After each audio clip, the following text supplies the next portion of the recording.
آخری دو صورتیں یہ گویا کہ قرآن مجید کے اختتام پر دو پہرے دار ہیں۔ یہ دو صورتیں ہیں کہ جو اصل میں مدنی صورتیں ہیں، نازل ہوئی ہیں مدینہ منورہ میں، اور ان کا زمان نزول کے اعتبار سے شان نزول بھی ہے کہ ان کا حضور پر ایک مرتبہ جادو کیا گیا تھا، تو اس جادو کے اثرات کو ظاہر کرنے کے لیے یہ آیات پھر اتری ہیں،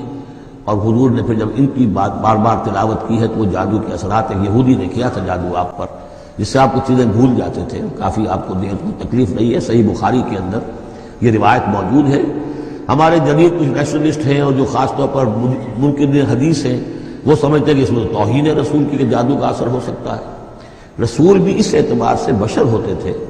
تلوار کا اگر کاری زخم پڑا ہے تو خون نکلا، اور خون نکل گیا تو زوفتاری ہوا، زوفتاری ہوا تو بے ہوشی بھی ہوئی، یعنی یہ جسم جو ہے ان کا، اس کے اعتبار سے جو بھی بخار آپ کو چڑھا ہے، بخار میں تکلیف ہوئی ہے،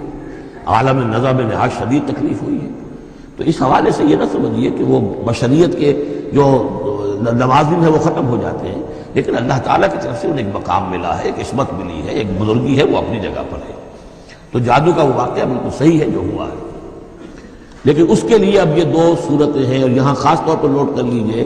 کہ یہ معوذتین، یہ ایک صورت بھی ہو سکتی تھی، لیکن قرآن حکیم میں جو عام مزاج ہے کہ صورتیں جوڑوں جوڑوں کی شکل میں ہے، تو دو حصوں میں تقسیم کر دیا، اور اس کی تقسیم کیا ہے؟ ایک وہ چیزیں ہیں جو انسان پر باہر سے حملہ آور ہوتی ہیں، اور ایک چیز وہ ہے جو انسان کے اپنے اندر سے حملہ آور ہوتی ہے۔ ان دونوں کو دو علیحدہ چیزوں میں رکھ کر اور سکھایا گیا ہمیں کہ تم ہمیشہ اللہ کی پناہ طلب کرتے رہا کرو ان چیزوں کے اثرات سے، ان چیزوں کے اثرات بد سے اپنے آپ کو بچانے کے لیے۔ بسم اللہ الرحمن قل اعوذ برب الفلق من شر ما خلق، جو بھی مخلوقات ہیں ان میں سے جو بھی شر کا پہلو ہے میں اس سے اے پروردگار تیری پناہ میں آتا ہوں۔ ومن شر غاسق اذا وقب، خاص طور پر یہ رات کو ڈھانپ لینے والی جو ہے رات، اندھیرا، یہ ظاہر بات ہے اسی پھر رات کے پردے میں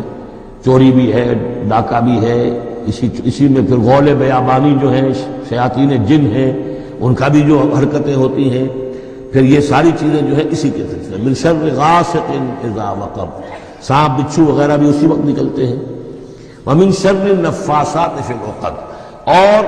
جو عورتیں گانٹھیں باندھ کر پھونکے مارتی ہیں، یہ جو بھی ٹونے ٹوٹکے ہوتے ہیں اس کی وجہ سے لوگوں کو نقصان پہنچایا جاتا ہے، گویا کہ یہ بھی اس کے اندر بھی کوئی حقیقت ہے، یہ سفلی عملیات بھی ہیں، ان کے بھی اثرات ہیں۔ جیسے کہ ہم جانتے ہیں کہ جادو جو ہے حق ہے، برحق ہے، اگرچہ کفر ہے، شراب کی تاثیر ہے لیکن حرام ہے، کچھ نہ کچھ حقیقت ان لکیروں میں بھی ہے، لیکن ہمیں روک دیا گیا کہ ان کے چکر میں مت پڑو۔ یہ جو منجمی ہے، نجوم کی حرکت، اس میں بھی کچھ نہ کچھ حقیقت ہے لیکن روک دیا گیا۔ تو کسی چیز کا ہونا بالفعل یہ اور شے ہے، لیکن اس کا جائز ہونا یہ اور شے ہے۔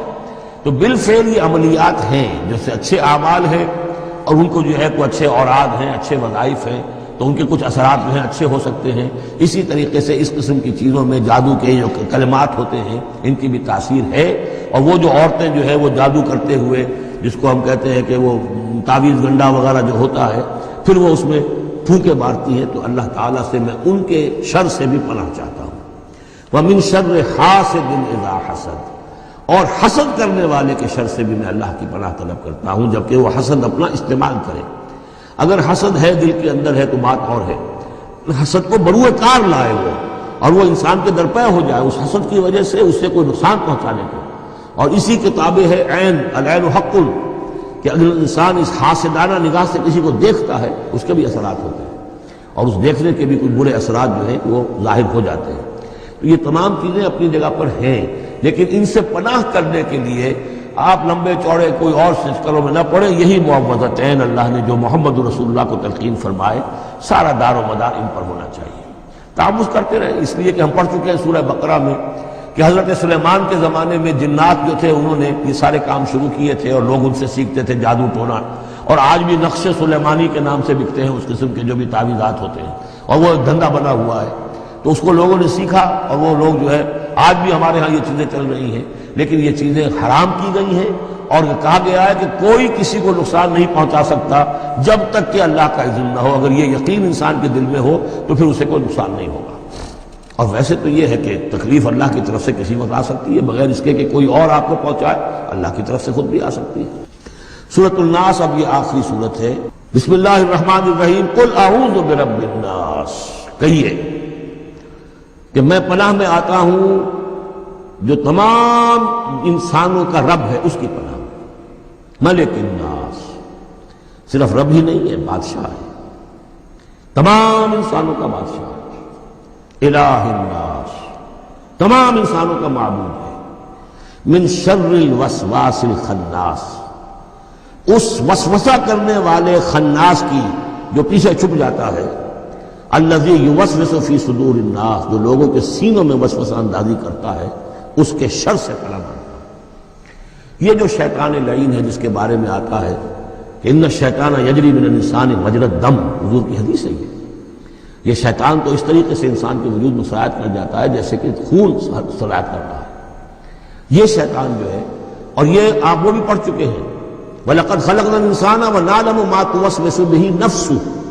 ہم نے انسان کو بنایا، ہم جانتے ہیں کہ اس کا نفس امارہ جو ہے، اڈ اور لبیڈو، اس کو اندر کیا وسوسہ اندازی کرتا رہتا ہے۔ تو شیطان کو بھی کوئی اور اختیار حاصل نہیں ہے، ہمارے اپنے سفلی داعیات، ہمارے جو اینیمل انسٹنکٹس ہیں، ہماری جو خواہشات ہیں، شہوات ہیں، ان کو وہ بھڑکاتا ہے، جس کے لیے حدیث میں آتا ہے کہ اس کی تھوتنی جو ہے وہ زمین کو وہ دل کے اوپر ٹکا کر پھوٹیں مارنی شروع کرتا ہے تاکہ وہ شہوت میں اشتعال پیدا ہو جائے اور سفلی جذبات میں اشتعال پیدا ہو جائے۔ یہ اس کی اس کو اللہ تعالیٰ نے طاقت دی ہے۔ یہ ہے وسواس الخناس۔ اور خناس کیوں کہا؟ اگر آپ ذکر کریں گے لا حول ولا قوت الا باللہ، فوراً بھاگ جائے گا۔ تو ذکر سے جب دل خالی ہوتا ہے، دل میں اگر اللہ کی یاد نہیں ہے تو شیطان آئے گا، تھوتنی ٹکائے گا اور پھوکے مارے گا۔ یہ چونکہ شیطان کی یہ ساری ترکیب انسان پر اثر انداز ہوتی ہے اس کے اپنے نفس کے وساطت سے، اندر سے،